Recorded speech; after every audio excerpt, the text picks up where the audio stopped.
Hello everyone, today we'll talk about how to fix or how to solve the problem of threads.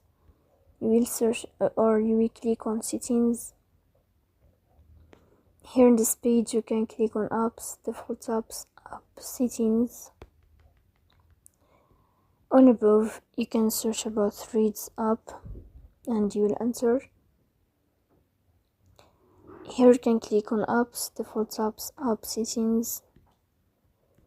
Then you can click on storage.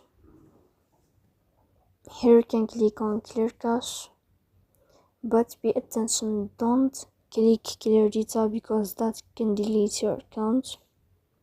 In the end you can turn on your airplane mode and you can turn off your airplane mode again to fix that problem.